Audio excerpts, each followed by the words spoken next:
It was a smile. Not hers, his.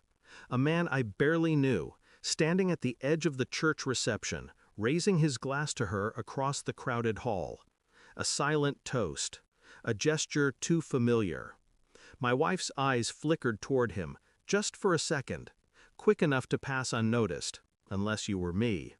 Unless you had already memorized every twitch of her face, every false grin she had worn since the night our son was dying.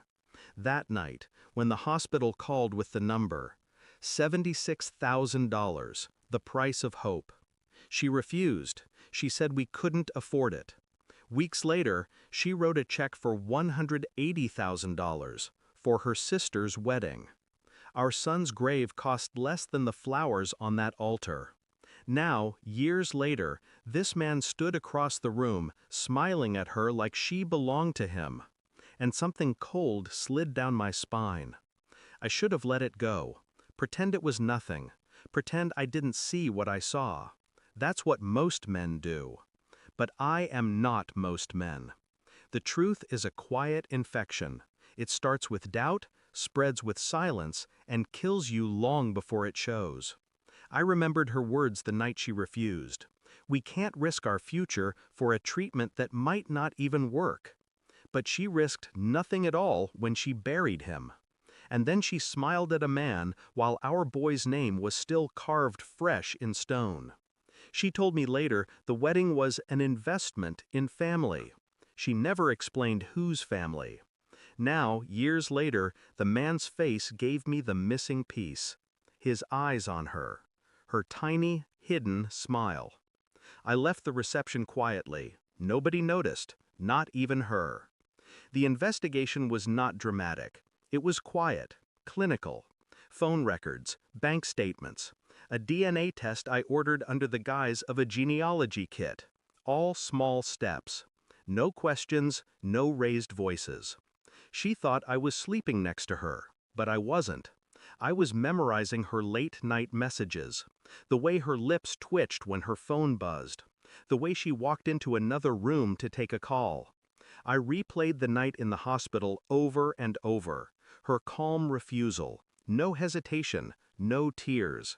And I asked myself a question I had buried: why was she so sure? The results came back slowly, piece by piece. His number on her phone bill, years long. The wire transfer she never mentioned. And the test, my son's DNA, compared against mine. The report landed on my desk with clinical precision. 0% probability of paternity. I waited. I didn't confront her that night, or the next. I chose a Tuesday, the kind of day nobody remembers. The report sat between us at the kitchen table. She laughed when she first saw it, a brittle, nervous sound. Then she read. Her face drained. Her hands trembled. I didn't speak.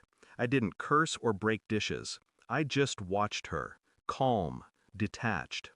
Finally she whispered, "You don't understand." But I did. I understood perfectly. Our son was never mine. She had chosen a man across a crowded room long before she chose me. She had chosen a wedding over a life, because it wasn't my life to save. I slid the report back across the table. "Give it to him," I said quietly. "He'll want to see what he paid for." Her eyes widened. Panic flickered. "Please don't." But I had already stood. No screaming, no threats. Just silence. A silence heavier than rage. I left her in that kitchen, surrounded by lies she could no longer control. The real punishment wasn't exposure to me. It was exposure to him. The man who had lived comfortably in shadows, unaware that shadows vanish under scrutiny. I didn't return that night, or the one after. The house felt lighter once I left it behind. Strange how betrayal clears the air like smoke after fire.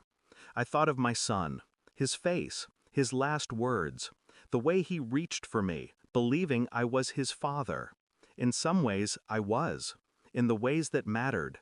The nights, the stories, the hand I held while machines beeped. But truth is cruel. It takes more than love. It takes blood. and the blood was never mine. Now I carry clarity instead of grief. She carries the weight. And I walk away with nothing except freedom. Because sometimes the cruelest revenge is not destroying them, it's leaving them alive with the truth. Thanks for watching. Don't forget to like, share, and comment.